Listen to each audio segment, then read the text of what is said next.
kisha dasht me fillimisht me një icebreaker, kështu, që lidhet me temën, po edhe me temën e konferencës, për diasporën. Na jep një histori të shkurt, 60 sekondë, ose një mit të ndërtimit teknologjisë me karakter global nga Ballkani, që dëshironi sot ta pensiononi, ta refuzoni dhe më thonë si mit që nuk ekziston. Super. Agnes. Super pyetje. Që kjo pjanizi me këtë mitin. Sa kësha dash me pensionu, mentalitetin që duhet mi bu sanët vetë. Se besoj që ka na manë mas shumë të mbrapa, edhe si komunitet diasporik jashtë Kosovës, po edhe vendeve shqipfolse, po edhe në venet tona, që gjithë duhet një anis veç vetë, veç unë e duna me ditë, jo, s'ja kalzajën e kërkujna, se ma vjedhin idenë, jo, se s'banën e me do me tjerë, se e bojnë atat para meje.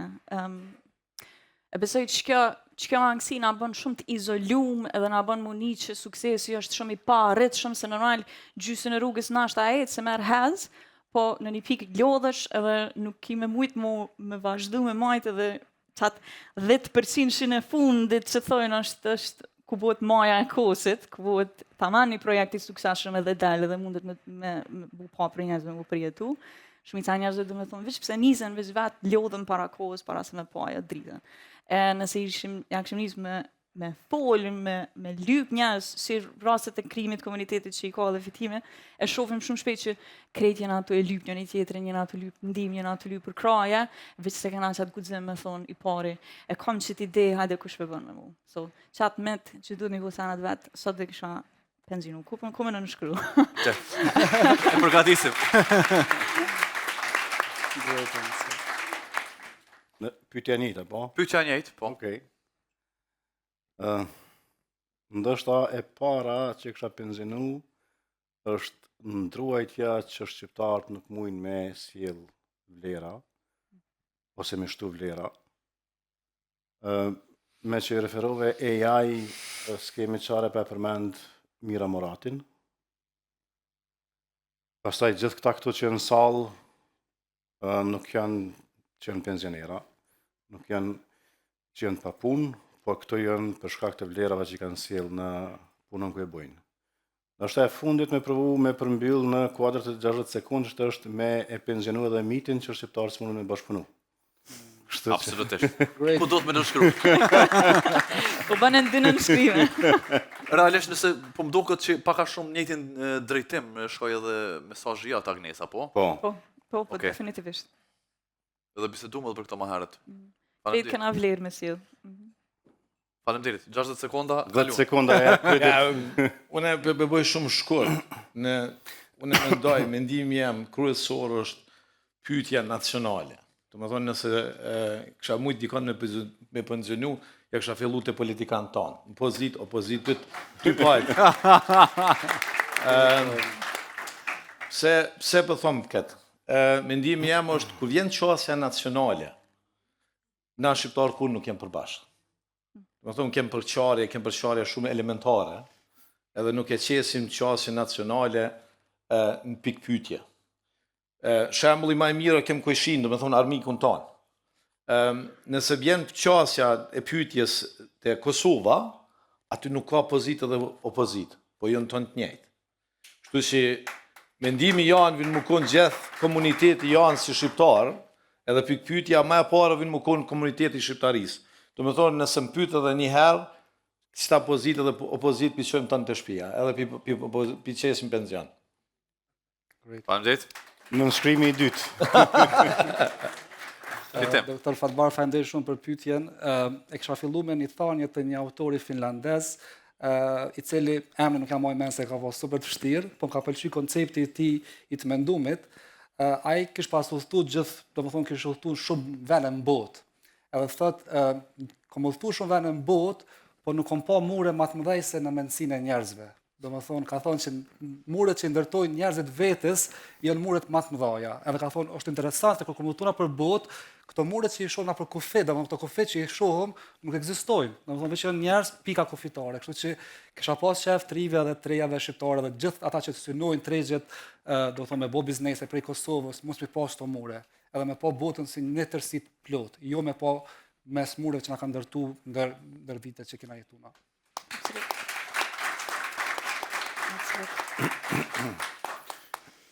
Unë e kuptoj që jemi në panelin për teknologji edhe inovacion.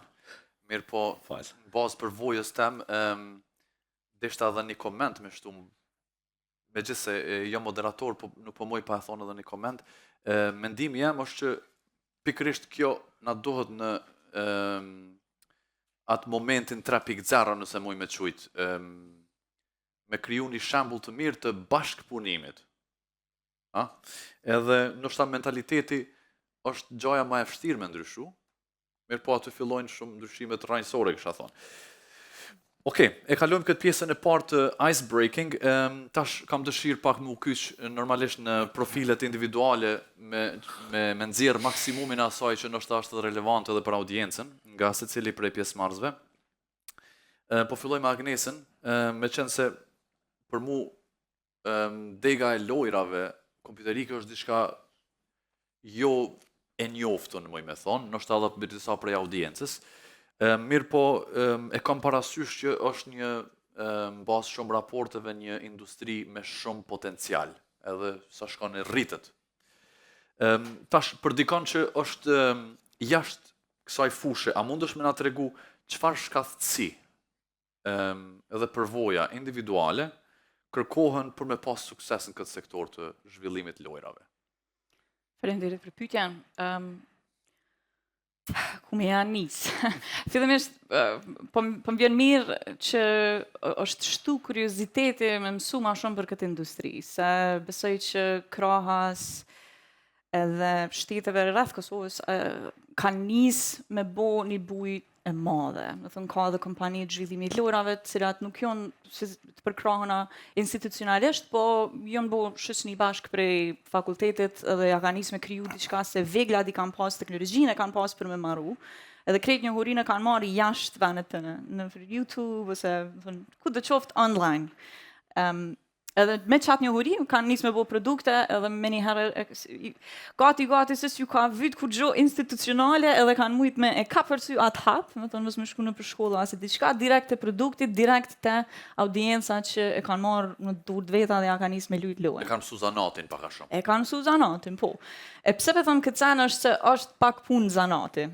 është një prej atyne industrive që në rastin tam, shembull, në vaktin kur unë i kom hi kësaj industrie, nuk ka pas kur gjo, as në Kosovë, as në rrethin, edhe nuk kom dit as kam jamajt, si gjenerat e lindën para luftës e rritën mas luftës në për qatë rëmuj, një farë forme, jo një farë forme, por në për rëmuj, o dash me bo rrugën vetë edhe me gjithë rrugën vetë në për qato andra që në kund pa, që se kemi ditas që shë kanë, që shë duken.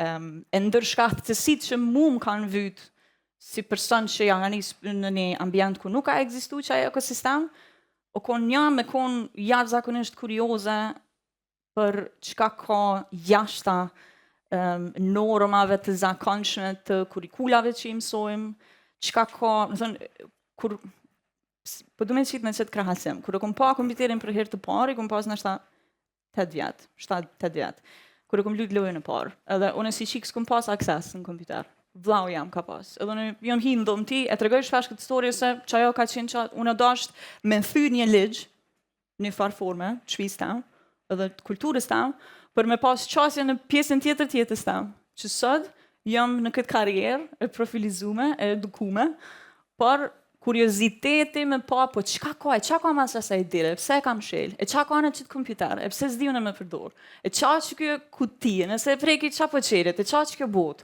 e qa po më shamën me bo në qëtë bot, e ku është kjo bot, Kin, Indi, Japoni, prej një peje, prej një qyteti që, me thonë, konë të rritë prej luftës.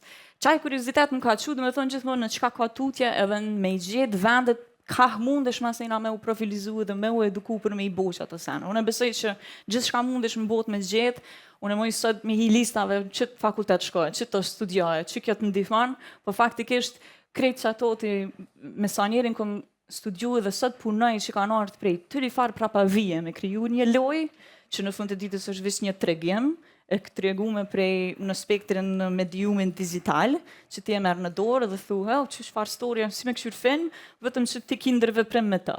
Me thonë, është thjesht një teknologji, është një medium për me tregu storja. Kur e ki qatë kuriozitet edhe kur e ki pjesa e dytë, një tregim, diçka që përdojnë me thonë, diçka përdojnë me jabë validim vetës ose një story ose një zone, loja mundet me konë medium jashtëzakonisht i fuqishëm për me tregu atë storja, edhe qysh me anisë dhe me u shkatzu dhe me u profilizu në këtë sen, është nëse ja tregoj historien. Gjej njerëzit rreth teje, të cilët mundin me kontribu në farë forme për me u kthy të çfarë me bëu sanet bashk, që mundin me kontribu në format e veta në aftësi që ti nuk i ki.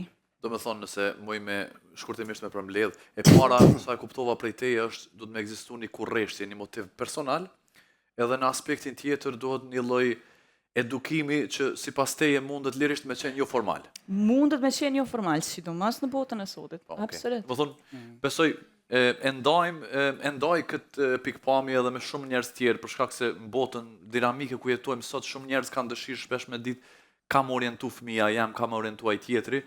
Bota shumë ka ndryshu konceptet edhe une po e vrej me gjithse une vetë kam përgatitjen akademike, mirë po nuk mu i kërkujt mi thonë që shko lirisht në sistemin konvencional, për shkak se rregullat e lojës në ekosistemin global kanë ndryshu. Më thonë vlera që te e prodhon nuk matet më veç me një certifikat. Shumë okay. Faleminderit Agnes. Gazmend. Hajde. Ti je një supermars i shumë fisht. Për mu kjo është mbreslënse. Kur e mora konfirmimin që je panelist, e lexova themelus i neobankës së parë në Ballkan, po më intereson me ditë sa për juve kanë dëgju për termin neobank. Pak, ha? Okej. Do të thonë, edhe unë jam një prej atyre që nuk e disha çka është neobanka. A mund është thjesht për audiencën, mas pari me sqaru, çka është një neobank, edhe masanej me na tregu përvojën tonë se çfarë përparësie ofron Kosova si ekosistem, edhe çfarë roli ka diaspora për kompaninë tonë, ose për kompanitë tua? 3 pyetje. Filloj me përkufizimin e neobankës. Është bankimi i së ardhmës. Një verzion tjetër i konsumit edhe i ofrimit të shërbime bankare. Me ndërlidh të tema që e përmbyllët jo, dinamika e tregut bjen ndesh shpeshher me sillabuset dhe bjen ndesh shpeshher me normat ekzistuese në secilin industri. Neobanks ose fintechs ose terminologji të ndryshme që i përkufizojnë këto institucionet që janë të udhëhequra prej teknologjisë në fushën bankare, janë ato që shkojnë përtej shërbimit tradicional në industrinë bankare.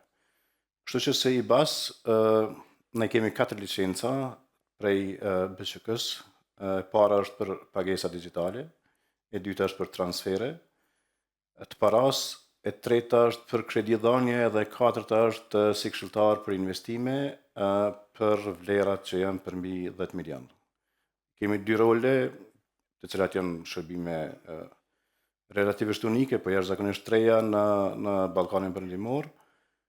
Bizneset që dojnë me emetu bonde, ju ndihmojmë, nëse keni pasë fundmi, nëse zgaboj Google e pat një emetim për 28 miliard, sot e pash Global Payments e kështë emetu një bond për 6.3 miliard, e tjera bizneset e ngjashme. Kështu që përpara ose në formën e zakonshme këto financimet janë bë kryesisht prej bankave, tash neobanks dhe tregjet financiare globale mundsojnë financimet e tilla në mënyra më të thjeshta edhe më të lehta, po gjithsesi edhe më të sigurta. me përkufizu neobankën është bankimi së ardhmës në interakcionin financiar.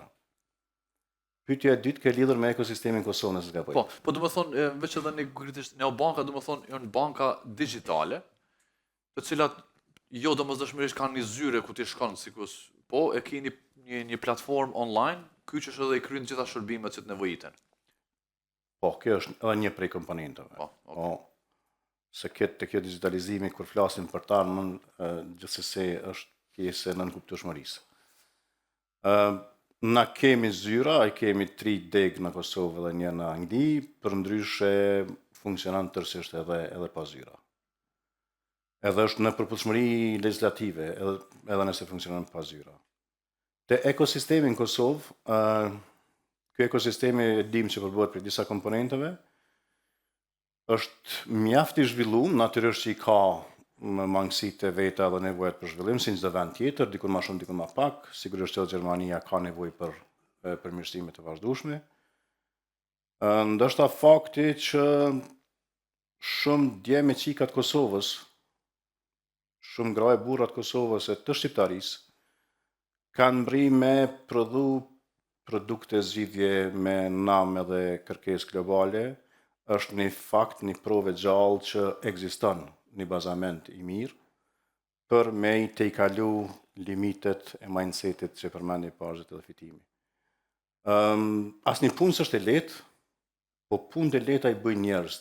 Kështu që kur ki ekipin e duhur, shkollimin, përvojën e duhur, i te i kalon edhe barrierat të cilat i takon gjatë rrugës, të cilat janë të zakonshme, edhe që e thash, ballafaqohesh në çdo treg me to. Kjo ka qenë tani një prej komponentave të knowledge, kjo ka qenë një prej arsyeve që na kemi pas investuar edhe në edukim, në arsimim. Me kriju kuadro të reja për nevojat tona dhe për nevojat e tregut në Kosovë. Po trajnim të stafit, po mendon, apo zhvillim të studentëve. Ne kemi një e thrasim British College of Sciences, ku diplomojnë studentët për zhvillues të softverit. Edhe studentë që diplomojnë të na, po jo veç të na, ofrojnë shërbime për Gjermaninë, ofrojnë shërbime për Amerikën, ofrojnë shërbime softverike për Anglinë. Eksporti i këtij sektori në Kosovë është 100 milion euro në vit, prej Kosovës që eksportojnë shërbime, edhe shihet si një sektor strategjik për zhvillimin ekonomik të Kosovës. Kjo pak a shumë sa i përket ekosistemet, për pyetjen e tretë është më ndihmu ti ose dikush se ishin shumë comprehensive si shërbimet e IBAS. Po, okay, jo, veç deshta me ditë sa është i rëndësishëm roli i diasporës. Te roli i diasporës kam pas një prononcim edhe në Zvicër para disa muajve dhe korrespondoj me atë që tha ti dje. Shqiptaria, me thekë veçantë Kosova, është mbajtur gjallë për diasporës. Lufta dhe çlirimi edhe zhvillimi në Kosovë pa diasporën nuk kishin me pas që rrugë. Dikur ndoshta kishte ndodhur me kosto tjetër, por jo pa e pas impaktin që ka pas diaspora. Tani është dhe diaspora, fal organizatës si Germin e shumë organizata tjera që po e bën ndërlidhjen, e cila po e çon edhe një nivel më lart, që mos më thënë për tej me korrespondu me sloganet të partive politike në këtë fushata. Po e qenë edhe në nivel më lart rëndësinë e diasporës për kombin tonë.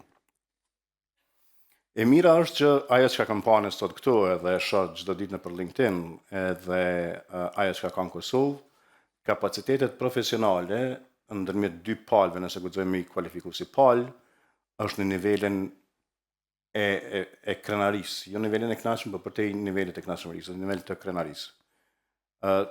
Dëshira për me pas interakcion edhe profesional, falë edhe lidhjes etnike, edhe emocionit etnik, ekziston, kështu që gjithnjë më shumë kanë me pas rëndësinë reciproke të dy grupeve, të dy palët, edhe gjithnjë më shumë kemi me sjell vlera të reja në tregjet ku kemi interakcion. Kështu që diaspora për shqiptarinë është jashtëzakonisht e rëndësishme, ka qenë edhe ka me qenë, Por edhe shqiptaria është ngritur në atë nivel që me qenë në nivel të partneritetit me diasporën mos me fol më nështë për nevoja fiziologjike sipas teorisë së Maslow, po me fol për situata në hierarki më të lartë. Nivele më të larta në piramidë. Sakt. Faleminderit.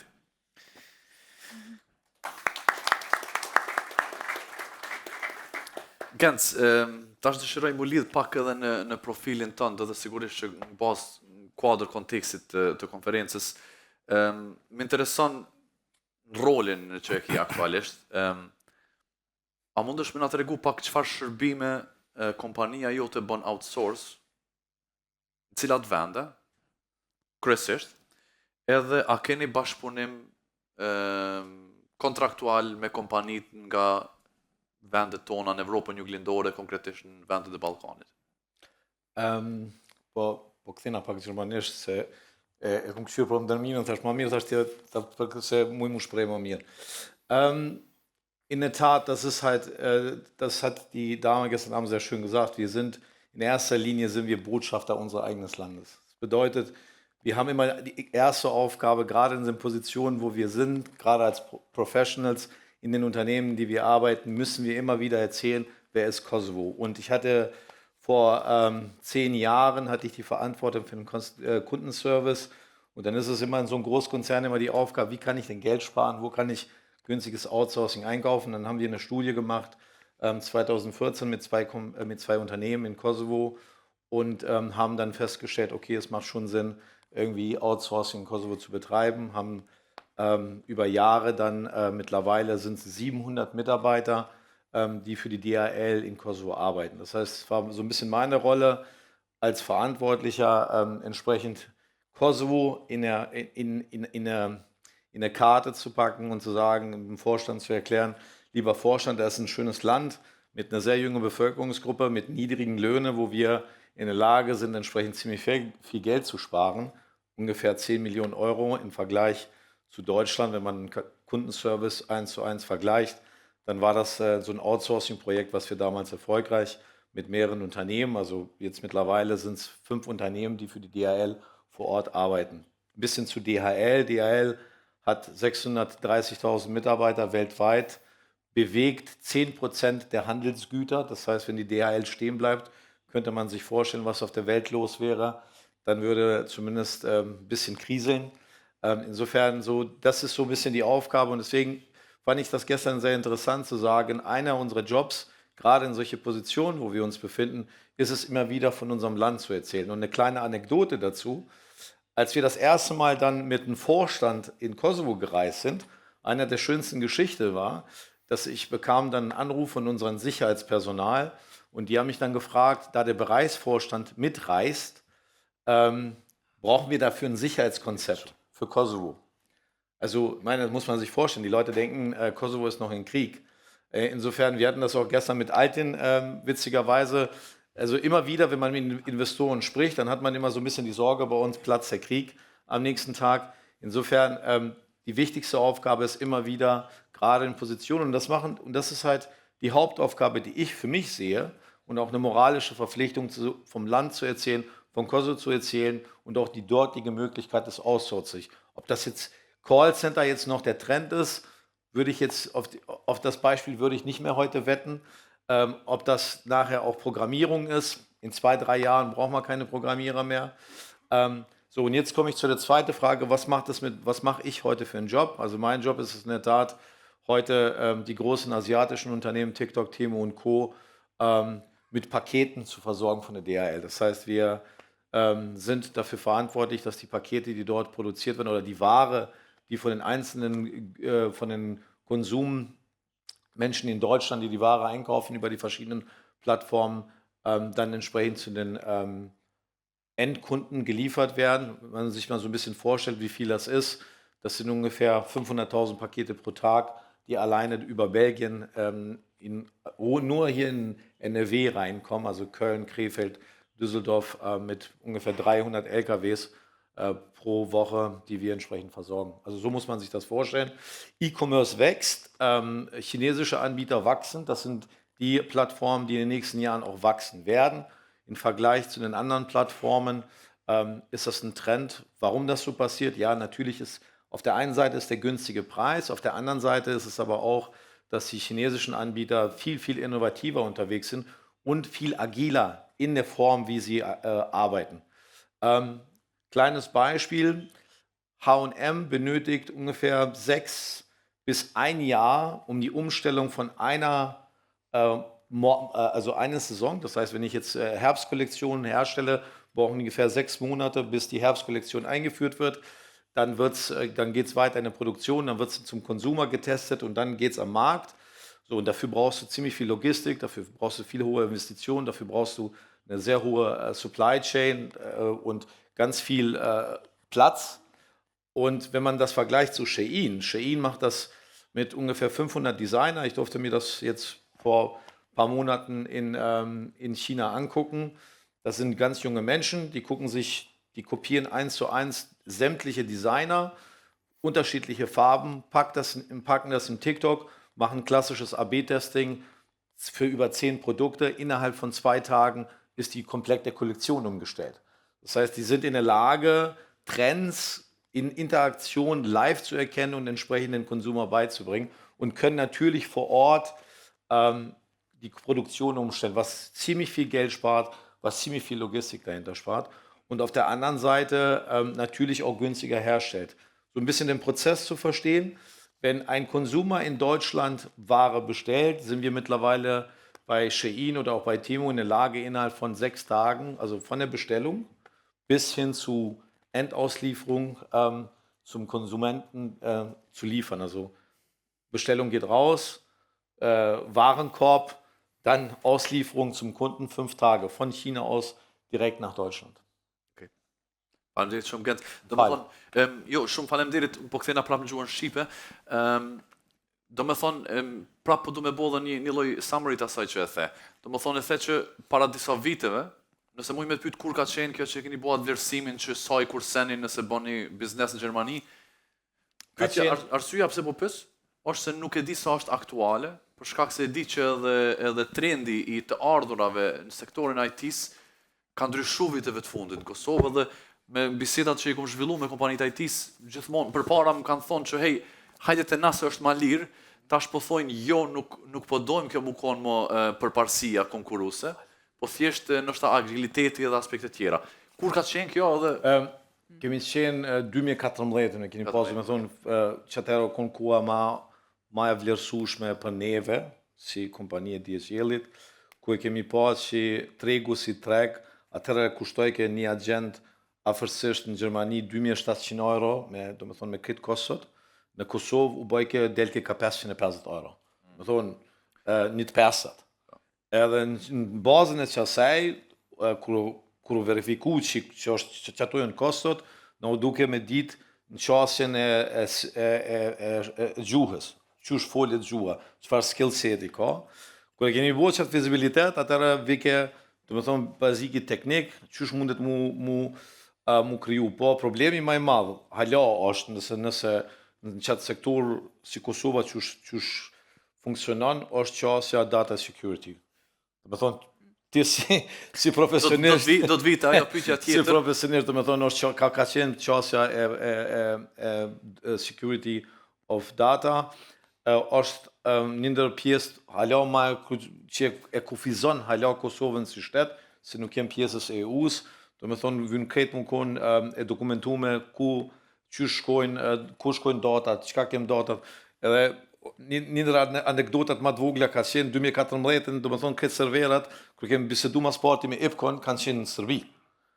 Kështu që o konë, do me thonë, një term shumë i rëndësishëm, ku ke vynë ato kretë, ku kena vynë komplet me ndru, i kena qitë serverat në Macedoni, jo në hostu, edhe do me thonë, ju konë sende bazike që i kem bu, po rëndësishmi jo konë, na si kompani DSL, kër e kem bu që ato, e kem po, bas neve ka në ardhja ka njësë mu kryu një industri, do me thonë, sot është një kompani si Spix, që i ka ofër 2000 agenta, është kompania Concentrix, që i ka 1500, është, do me thonë, ka kryu një industri shumë e madhe, se bas neve si DSL, kër e kem e fillu, kër e kem bu një farë base, edhe si brand, kanë pa kompani të madhe, do me thonë, është e mundshme me bu outsourcing në Kosovë. Edhe ka bu një farë, do me thonë, e ka bu një farë baze për me investu edhe më shumë. Faleminderit. Nëse më lejon një Po. detaj, se sa më riva me kuptu këtë çështje edhe sigurisë që ndërkohë jeni ballafaqur me botkuptime të ndryshme. Sipas raportit Gallup International të 2025-s, Kosova është në top 10 vendet më të sigurta në botë. Mendoj që ky është lajm publik edhe Po. besoj që mundeni me absorbu si argument kur keni diskutime të tilla. Kështu që Kosova ka kaluar periudhën e ndjeshmërisë në kontekst të sigurisë, sipas organizatave ndërkombëtare që janë mjaft kredibile. Unë besoj pak, sigurisht ajo është lajm se i përmendet të dyja ti. Do të thonë e para e përmendet që është e mundshme me outsource. Këtë rastin e juve nështë customer service ka qenë ajo capability që keni bo outsource Kosovë, ka pas sfida, do të vime dhe ajo. Mirë po besoj këtu kemi të bëjmë me aspekte regulative ma tepër, se sa aspekte tjera. Thjesht është një rregull dikon që thot duhet me qenë hostum këtu. Wird kurz mal kurz, wenn ich darf. Also das Postgeheimnis in Deutschland und die Datenverarbeitungsgesetze sind sehr, sehr streng. Das heißt, Verarbeitung von Drittdaten eines Endkonsumenten, wo du feststellen kannst, wo die Adresse ist, wo die Haustürzustellung erfolgt, das sind sehr, sehr empfindliche Daten. Also neben Gesundheitsdaten ist das der höchste also Datenaspekt.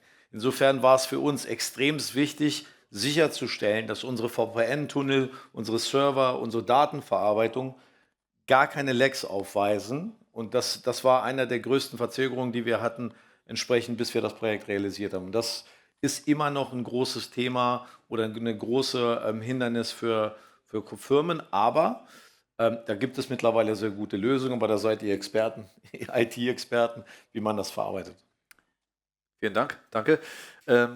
Fitim, tash po ndrojmë pak edhe kontekstin, po dëshiroj të ndërlidhem pak edhe me rolin tënd, ose me rolet e tua, për shkak se i ki disa.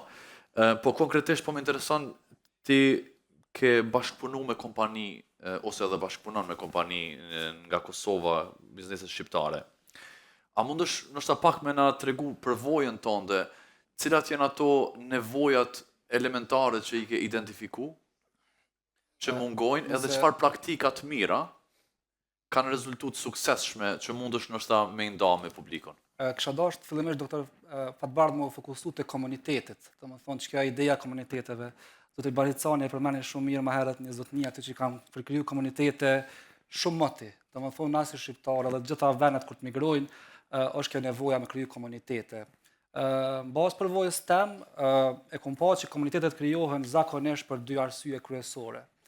E para arsye është zori, domethënë që ajo nevoja që e ki, që ajo mbijetesa, jo domosdoshmë me na vro ose me na eliminu, po që ajo mbijetesa identiteti jonë, se cilët njëri, domethënë botë ka çfarë farë përkatësinë. Kjo është e para, domethënë që ajo që mund ka shty me kriju komunitete. Edhe e dyta është kur bëhet pasion, domethënë e far punë. Domethënë ti fillon për zor, fillon për mbijetesë, po masanet krijohet pasion. E që kjo është njëna prej konvertimeve që besoj shumë të mira që janë. Kermine ka një program shumë të mirë, këtë Back to the Roots, këtë original që më pëlqen tepër shumë, se për ne me kanë herë mendoj si tash kur bombardohemi për social media këtu, kanë herë ja vlen mu kthyna për katunet tona, na për vendet tona, me po ku kena lind, domethënë vendet e para ku kena marrë hapet e parë. Për mua ka qenë inspirim shumë gjyshi jam, Zia Adili, i cili deri në moshën 16 vjeçare nuk është shkollu, domethënë nuk ka di shkrim lexim. Dhe realisht ka qenë ajo farë, na kom lind të shqetësoj edhe në biografi, kam lind në Tërnac i madh është një fshat në jug të Serbisë. Edhe atje fatkeqësisht ka qenë, domethënë analfabetizmi në nivele shumë të larta, domethënë nuk kanë ditë shkrim lexim edhe nuk ka pas kur gjë. E gjyshi jam ka pas fatin, çfarë dia fatia, çfarë ka pas atë farë të shkruar, më thonë ashtu, që ka filluar me shkollu moshën 16 vjeçare. Do ndej s'ka ditë me shkruajt edhe me lexu. Tash kur ka filluar me shkollu, ma vonë ka filluar ka fituar një profesion si infermier. Edhe deri në fund jetës tij masanej ka kontribu në fshat, jo vetëm këtë fushë, domethënë që ka dhënë injeksione pa pagesë, i kanë imun njerëzve, po ka kontribu edhe në infrastrukturë, edhe në domethënë në mirëqenie, edhe ka ndërtu komunitete në atë kohë. Tash për shembull për mua si fitim, më thonë që ndërtu komunitet, them okay, unë kam ndërtu, po unë tash e kam LinkedIn-in, e kam Instagramin, kam shumë mundësi me bo. Kena shumë mundësi me bo sa atëherë kur është dashur fizikisht me taku njerëz, ke pas mënyra komunikimit shumë të vështira, njerëz Reach është më e madhe. Po, reach Ma larg rrin. jashtëzakonshëm. Domethënë, po njihemi me këta kolegë, me shokë, domethënë prej LinkedIn e Instagram, domethënë është mundësia shumë e madhe me njoh shumë njerëz, shumë mendje ndritura dhe me bashkëpunu me ta. E tjetra domethënë që ajo në atë kohë ka filluar që ajo ideja e zorit, domethënë kam pas zor. Tash ka ra gjyshi jam edhe fatmirësisht fati jon që prej ti është shkollu baba jam, domethënë migja jam, halla jam bela është gruaja ndër të para që është shkolluar në fshat, masana gjithë fshati edhe gjithë çaj regioni ka pa hajrin gjyshit tem. Kjo ideja e parë domethënë është te komunitetet që do të më thëj është që kanë herë na po thonë që më ndërtu komunitete. Po prapë besoj që do të më u kthy prapë te individi. Domethënë kanë individi pa grup, edhe grupi pa individ nuk ka kuptim. Po prapë na mundëm ndërtu komunitete sa doni, do të tash këtu në këtë sallë që jeni më ndërtu 10 komunitete. Po ideja është çka po japim output, domethënë çka po nxjerrim në komuniteteve. E para punës domethënë kur kom marrë në Hamburg, çfarë nevoje kom pa me qëndru me njerëz që janë shqiptar me full shqip, me një shqip, edhe u kanë ideja me kryer një komunitet, po kom pa që ka komunitete shumë edhe në Hamburg, është edhe Oda e tjerë domethënë që kanë profile të caktuara. Domethënë për shembull Oda e ka një profil caktuar. Po kom pa komunitete të tjera që kanë kështu shtrirje të gjithë përfshirëse. Po bazë përvojës tam që me 4 viteve që e kom pa ndikimi më i madh vjen kur ndërtojnë komunitete, ndoshta jo me numër shumë të madh, ndoshta me 10 veta, 15 veta, 20 veta, po që kanë një farë qëllimi, një farë vizioni të qartë ka po dojmë shku, edhe me u fokusu në fusha caktuara.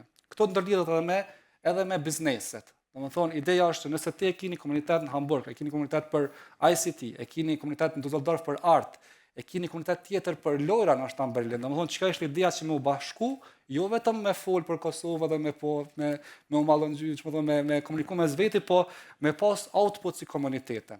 Në këtë pikë kom pa që zakonisht komunitete janë 2 lloje të individëve. Domethënë janë e lidhur shpesh me këta 2 filmat e famshëm që është Transporter edhe Power Rangers. Domethënë Transporter e ka pas një mision me kry pejaz dhe i bën një mision edhe u kry detyrat e tij, u kry filmi. Domethënë çka kom flet, besoj se keni pa filmin Transporter, ka disa sezona. Edhe tash këse disa filma.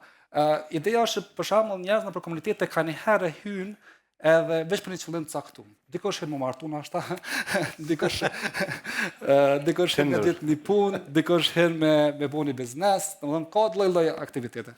Po është edhe filmi tjetër Power Rangers, domethënë ku disa individ me veti të caktuara bashkohen për një mision më të madh.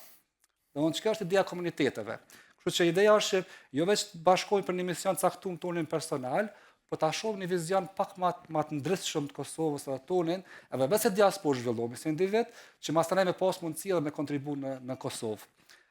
Në këtë pikë, domethënë e para është që jo vetëm ndërtu komunitete, por me pas kuptim komunitetet, edhe e dyta e kom pa që shumë të rëndësishme që të njëjtën problem e kam në Shqip++, është që gjithëpërfshira gjinore. Domethënë fatkeqësisht ende edhe pse jetona vitin 2025 përfshirja e grave dhe femnave në komunitete dhe në vendimarrje shumë e ulët. Domethënë me këtë gest, për vetëm mbren shumë edhe zakonisht kur kena kështu organizime, thonë ju lut na adin e janë gjithë se në grup kështu jena diku 70 veta, edhe është pak a shumë si half gjys për gjys, po kur të vinë domethënë vijnë shumica meshkuj, ne apo 2 vajza ose gra, edhe domethënë mungojnë vazhdimisht këfar përfshirja gjinore. E çdo aspekt e kom pa që e para që me kriju komunitetet që janë të dedikuar me misione të caktuara, edhe e dyta gjithëpërfshirjen e grus, domethënë si institucion, për shkak që ajo na shkollon shumicën e kohës edhe na edukon në gjitha domethënë kombin, nëse na veç e përjashtojmë gruan prej vendimarrjes edhe e përjashtojmë prej politik bërjes, prej biznesit edhe prej gjithçka, atëherë kena eliminuar gjysmën e Kosovës. Domethënë ato marrësh me 50% Kosovës, ndoshta edhe më pak, se nuk e di ç'është kjo është ndarja gra dhe burra, po domethënë ato eliminuan një pjesë të madhe të shoqërisë. Kështu që është shumë të rëndësishme këtë pjesën e komuniteteve. Masanej ka pasur edhe gërmimi programe për shembull për gra ndërmarrëse e tjera. Kështu që unë besoj që ndryshimi më të madh mund të bëhet përmes komuniteteve të vogla në diasporë, që kena një fokus saktum, qoftë në ICT, qoftë në design, qoftë në industri tjera, në telekom apo diçka tjetër, po në çet formë të ndihmojnë Kosovës, kontribuojnë Kosovës. Që cika më herët puna e kufeve. Kur kom filluar spari herë me tentu me shit websajta, do të kom kriju websajta për si freelancer për Kosovës, nuk muj me numëru numrin e njerëzve që më kanë thonë mos tenton Gjermani se nuk mundesh pa gjermanesht. Kjo lidhet edhe me pyetjen e parë që e pate me thyni met, domethënë qysh mundon na me bë me mend që një ndërmars gjerman që i menaxhon 40-50 punëtorë ose edhe 1000 punëtorë nuk e din anglishtën. Është një diçka një rrenë e madhe që na është përhap, domethënë popullin tonë që thotë mos tento fare Gjermani, domethënë nuk as lën as me provu. Që kjo domethënë është diçka që më pengon edhe e shoh të shumë biznese që nuk synojnë një treg të jashtëzakonshëm të Gjermania, ku është domethënë jo Gjermania, Zvicra, Austria, vende të tjera nuk tentojnë çto me bë. Këto e lidhi me një përvojë edhe vetëm po që mendim, para shumë viteve ju më konë me trajnim për sales me shit fshisa elektrike, domethënë për të folur student kur ju më konë. Edhe ka qenë një sales person atje që na ka mësuar një teknikë shumë të mirë, që nuk harroj sot as e ditë dhe shpesh e përmend edhe në mentorship që e kam. Ai thoi që asnjëherë mos e gjyko thoi që shtëpinë prej derës që e ka përpara. Ajo derë mund të kemë konë e drunit, ajo derë mund me konë nashta e dytë, ajo mund me konë e metalit, ajo mund me konë e bukur, thekë kur nuk e din kush është blerësi jot potencial.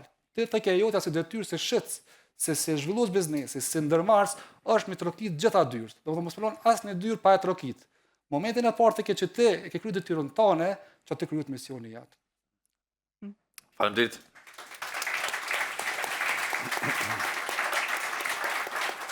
Domethënë se e kuptova pak po mendona edhe ty tri elemente kryesore mi përmbledh, rëndësia e komunitetit, po më konkretisht e komuniteteve, se besoj janë disa komunitete formale, disa ma jo formale, edhe domethënë ideja jote që përveç atyre të përgjithshmeve me pas edhe komunitete më specifike për tema të caktuara, që mundin të prodhu diçka më konkret për audienca të caktuara, apo veç deshta nga përvoja jam, nëse më lejohet edhe një korrigjim, se na gjithmonë mendojmë për Kosovë, është mirë me mendu edhe për këtu komunitetin që e kemi, se çysh mundemi me ndihmu. Domethënë normalisht që ndërlidhja jonë me vendet e origjinës, mirë po njëkohësisht, ndoshta është mirë edhe këtu edhe këtu ka shumë nevoja që mundemi me ndihmu në aspektin profesional.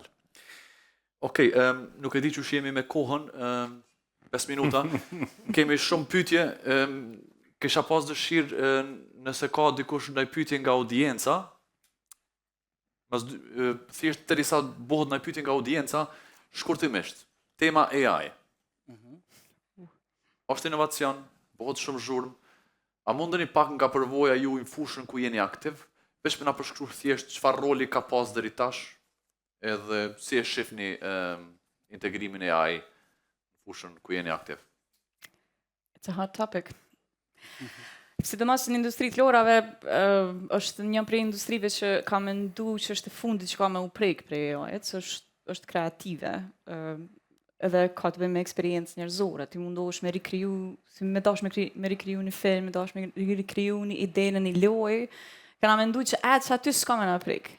Po faktikisht janë ato e pa krejt kundërtën, se çdo send nëse pjell diçka truni njeriu, ajo mundet me u bos një sistem, edhe një sistem mundet me u shndru në një teknologji, me u digitalizu dhe mundet me u rikriju, me u riprodhu dhe doket që është si me u pabu prej një njeri.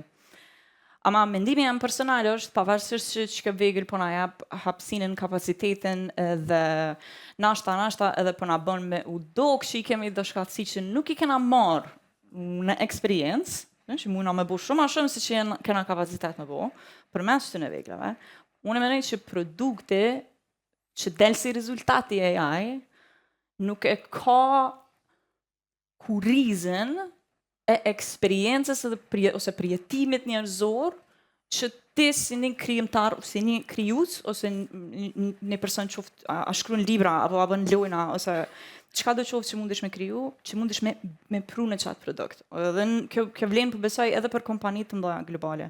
Kështu që përderisa na ka thjeshtësu do rrugë, na ka kriju do highways, do autostrada, do të thënë që na kanë çu prej pikës A deri në B më shpejt për më këtë transportere.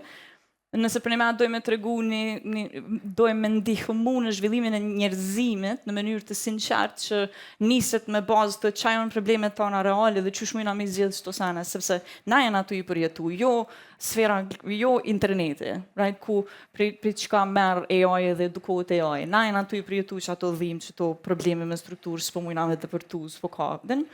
Çto probleme duhet mu zgjedh prej njerëzve. Edhe nëse autostrada marrohet prej AI-t.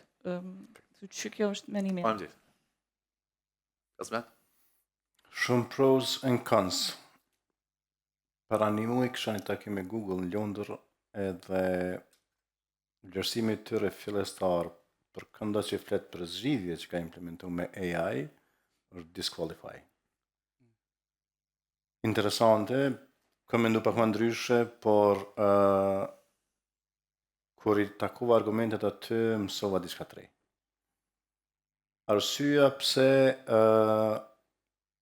vet ideatorët e AI edhe matutje në eksperimentim të modeleve adekuate të funksionimit. A ka feeling, a gjeneron feeling për kundrazi e myt që të kreativitetin edhe që të përjetimin që na e buj me outputet e AI. Informatat e strukturume, jashtëzakonisht shumë.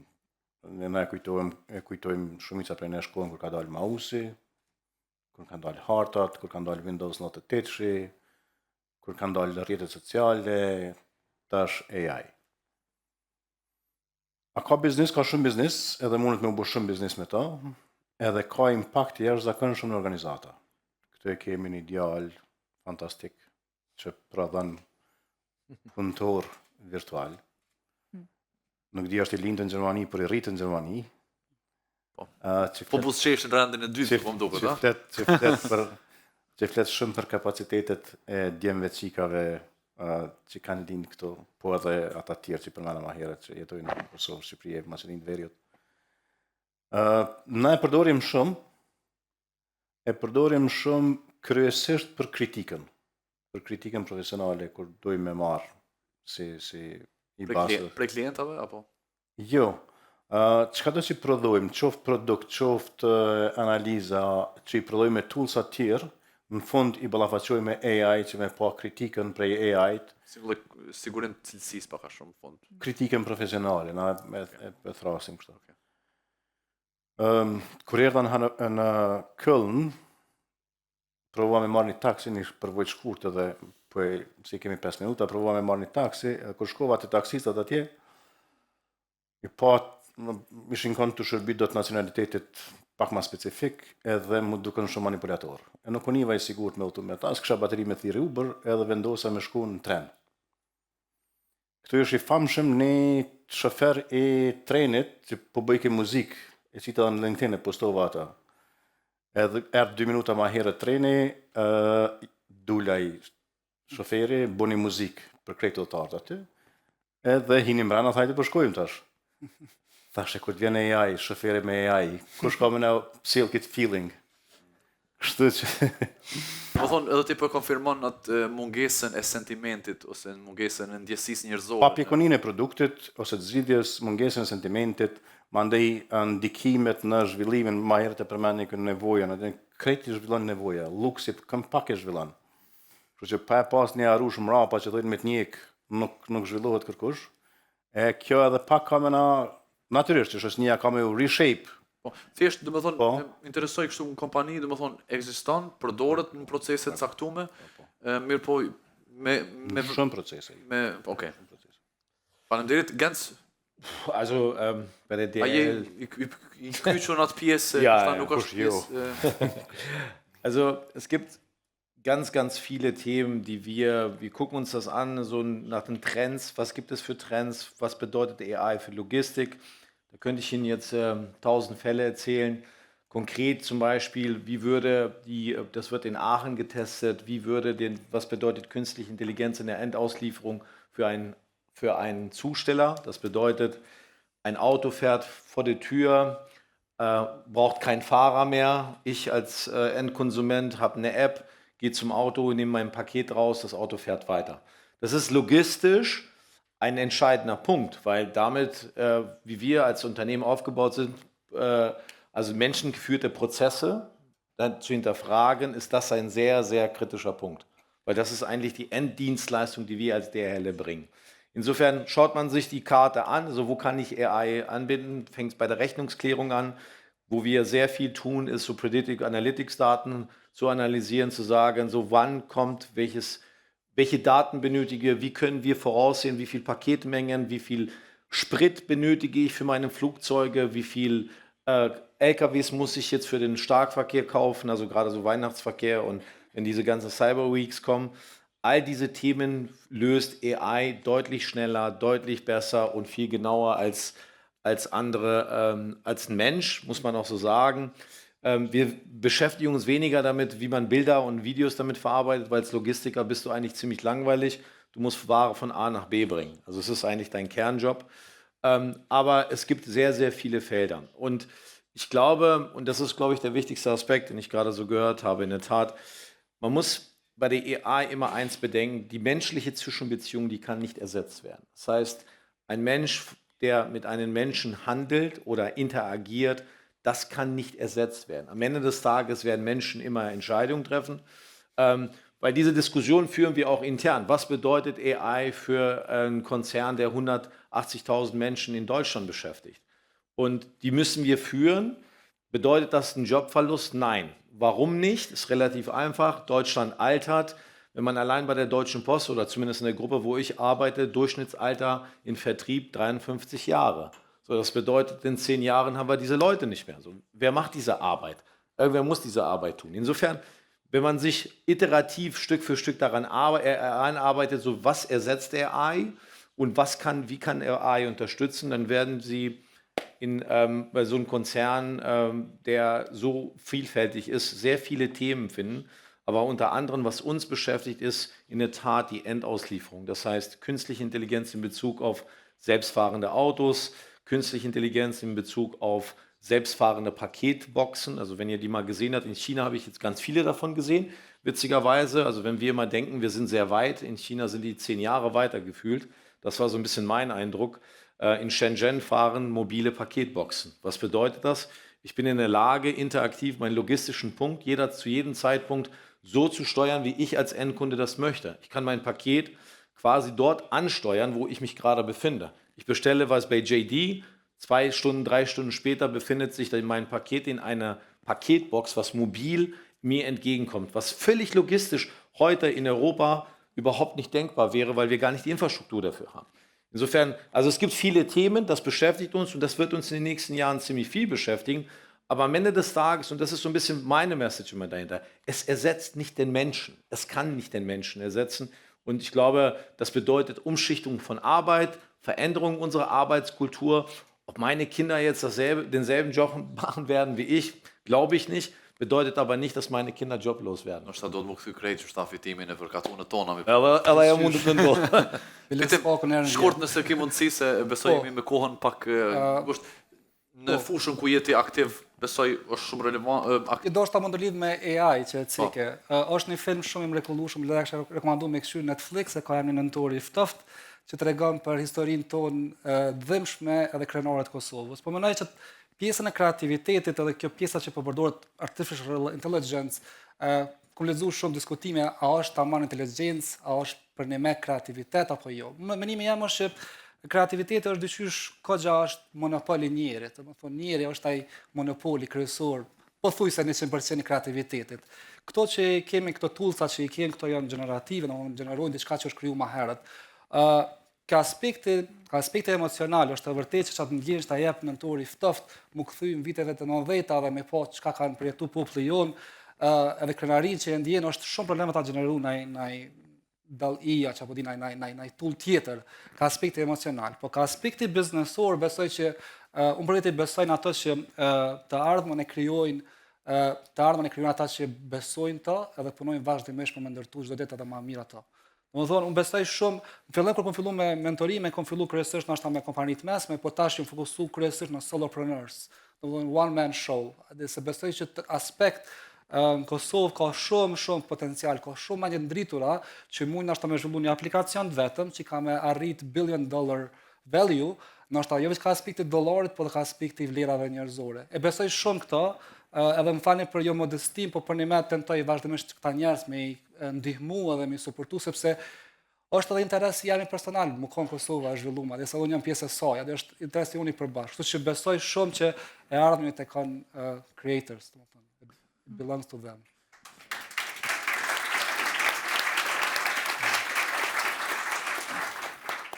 Realisht, shumë shpejt kaloj koha, ju kërkoj ndjes nëse kemi zgat pak, po diskutimin shumë e shijova me thonë drejten, në gjithë këto dimenzionet ndryshme se cilit që i keni sjell, ju falenderoj. Nëse ka një pyetje shpejt nga audienca, e kishëm marrë, e kemi një këtë përpara. Mikrofoni ju lutem. Sa ma shkurt ju kisha lutë që mos... Po patjetër, Vledar Milaqi, për post profesionit, unë jam edhe non-residential senior fellow në Global Governance Institute në Bruxelles për programin AI.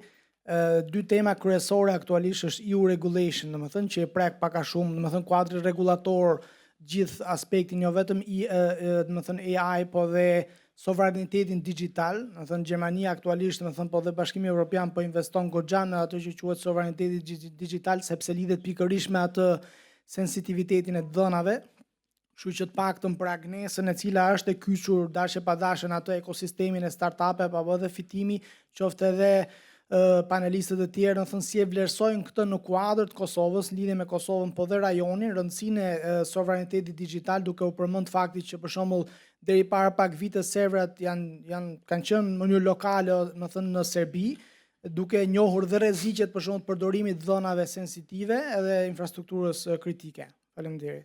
Faleminderit. Edhe këtu përpara patëm një pyetje nëse s'gaboj. Shumë shkurt. Rreshti i parë. Vazhdo pyetjen nëse ka mundësi edhe mas. Also ich würde da glauben, weil es ein wirklich wichtiger Punkt ist. Wir haben in Europa keine digitale Souveränität. Also wir verarbeiten am Tag 90 Millionen einzelne Transaktionen von Paketen am Tag. Also wo ist meine Sendung? Und das sind sehr, sehr kritische Daten, weil dort könnte ich in der Tat genau ermitteln, wo jemand wohnt. Ich könnte die Kaufkraft ermitteln. Ich könnte ziemlich viel damit Unfug machen. Schaut man sich an, wo werden diese Daten heute verarbeitet, ist in der Tat, gibt es nur 3 Möglichkeiten. Ich nenne jetzt eine Azure, ich nenne ein Google und ich nenne ein Amazon Service. So, jetzt kann man sagen, aus der DHL-Sicht, unsere Endkundendaten über Sendungsstatus bei Amazon zu verarbeiten, wäre ziemlich kritisch. Insofern, diese Initiative ist gut, dass sie da ist, aber die kommt zu spät. Ja? Also wer da sehr viele gute Arbeit tut, das wird gerade auch durch die Presse, Herr Merz hat sich da ja sehr gut positioniert. Die Schwarz-Gruppe baut gerade mit StartDigit eine große, große Cloud-Landschaft für deutsche Unternehmen, weil in der Tat, wir haben derzeit keine Möglichkeit der Endkundenverarbeitung für deutsche Unternehmen. Und die finden alle in Amerika statt, ob wir es wollen oder nicht. Mohammed sagt, ich soll aufhören. Okej. Shumë shkurt nëse ke mundësi veç pyetjen edhe Po. Te fitimi përmendni të çështja gjinore kur bëhet fjalë për STEM zakonisht është dominante prej burrave dhe djemve. Nashta pyetjen ja kisha drejtua Agnesës me marr pak perspektivën tonë mas pari si çik në STEM, edhe e dyta me prapavin tonë si migrante, cilat janë kanë sfidat që je ballafaqu me to deri tash, edhe cilat janë nevojat ose përkraja që duhet më u dhon që me nxit edhe me motivu ma shumë qikat për me marr pjesë ma shumë në këto fusha. Nëse më lejon. Faleminderit shumë. Isha të mendu qysh me përmbyll citatën me Agnesën, që është një shembull fantastik i sfidës edhe i zhvillimit. Faleminderit. Faleminderit shumë. Më nderove me këtë koment. Faleminderit shumë. Ka nderu puna jote, kështu që. Çmaj shumë. Faleminderit shumë për pyetjen. Nashta e kisha tregu një historie ku si 20 vjeçare, jam kënë në Amerikë. Edhe ka qenë puna e parë në industrinë globale. Jam kënë punë si dizajnere e lojrave, edhe më ka shkru në badge.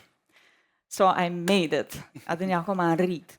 Yes. Edhe jam kënë vetë në Amerikë, nuk e kom pas kërkan, më thënë, jam kënë si pjesë në Floridë, në Orlando, kom qenë, në qatë sepse kom shku si pjesë Transformational Leadership Program USA dhe. So, strukturalisht jam kun super e përkrahur, po lokalisht jam kun veç vetë edhe në industri kem kun e vetë, ja. Edhe e patëm një takim, edhe hinëm në thirën të tanëve, në thirën edhe interns, edhe ula në dhomë, edhe dhoma kem është 15 veta, me bura me mbi 15 vjetë eksperiencë. A unë kisha nashta një javë. Një javë në industri globale, dhe më thonë, pa e llogarit shkollën, masterin, pa e llogarit të sana, për dhe më thonë, në industri globale. Edhe në moment jam ullë dhe që aty kom pas një realizim që, okej, prit vëq pak, se që jam të bune këto, dhe në krejt ta bura, 10-15 vjetë për para meje, jonë të lyp mendim të cilin unë muj me japë, në qëfëse e qoj dorën edhe thamë edhe unë e kam një mendim me japë. Edhe në qatë momenti ku më pas dy rrugë që ku mujtë mi bo, me majtë gojën më sherë, edhe me thonë, jo, sonë, nuk kam qa me thonë, sonë, jam këtë veç dio, valla, zdi, ha? Ako menim se di, ako menim. Po faktikisht, e kom jap mendimin, e kom zgjedh rrugën, me thonë, po, edhe unë e kisha shtu diçka, edhe kom shtu diçka. Nuk më ka interesua është mendimi i duhur, nuk më ka interesua, po dën dikush mendimin tem. Po në atë moment, kërë më konë atë dhomë, jam di jashtëzakonisht me fat, edhe e lumtën, edhe falemnderuese ndaj vetës, edhe ndaj që aty në institucioneve që më kam përkra për me mbri deri në qatë dhomë që me mujtën e me jap qatë mendim. Si një person që nuk është, me thënë, zakonisht në për ato dhoma edhe si gra nuk na merret parasysh fjala që e thojmë. So, çka kisha jap, çka kisha thonë si këshillë se çka duhet më shumë me ndihmu është një, me ja u jap grave mikrofonin. Le të shprehim çka, le të thojmë çka kena me thonë. Pyet na mendimin tonë, right? Është shumë e rëndësi me kthy mikrofonin në anën tjetër edhe me thonë, e ti çka ke përjetu? Tregona storyn tënde. Që është, besoj kryesorja, si prej që aty fillon një muhabet. E në qatë muhabet, nëse na mundet me u kriju një komunitet tjetër që mundet me ditë, e kuptan që cilat jonë vujtjet për i kajt për vinë dhe qka mujna, qështë ndryshe mujna aty me të përkra, me shku vëqë edhe një hap ma tutje, ku dë qenis. Para se me thonë, me mbri suksesin edhe tana me thonë, qëre, e pas ka bu kjo, a mundet dikush tjetër, so. Që kjo është e para edhe tjetra në ashta veç që na vynë shumë me mini dhe me pa gra që jenë të folë dhe jenë të nda të storin e tëne me pa bre shemboj, veç tjesht me pas shemboj që është të mëndshme edhe mujna me bo, jo veç për neve që janë ashtu në qëtë dhomë, po edhe për ato gra që nuk kanë mujtë me ardhë, se nuk i kanë lonë me ardhë, ose që nuk e kanë pas lirin me prej babes ose vlaut ose burit ose qa dhe qoftë, për me konë këtë në dhomë neve. Edhe jonë është realitet cilin e jetojmë, për ditë shmëri.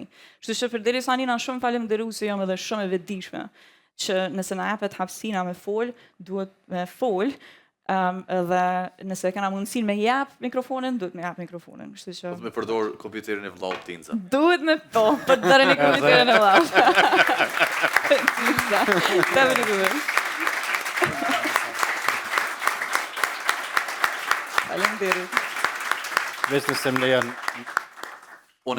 veç nëse më lejan, guxoni me gabu. Merrni guximin me gabu. Absolut. Jo veç gratë, po kushdo se pa gabu nuk mësohesh. Është shkollë tjetër, shkolla në shkollë, është shkollë tjetër, shkolla në treg. Kështu që guxoni me gabu se kur s'keni me gabu. Unë ju falenderoj për inputin, për energjin, edhe për emocionet që na i transmitut në këto momente edhe me storjet personale, edhe me dëshire këshëm vazhdu, po për shkak këtuos do të me përfundu. Faleminderit edhe sigurisht që ju jeni të gatshëm në pauzat e radhës nëse ka dikush pyetje tjera. Faleminderit. Faleminderit shumë. Faleminderit.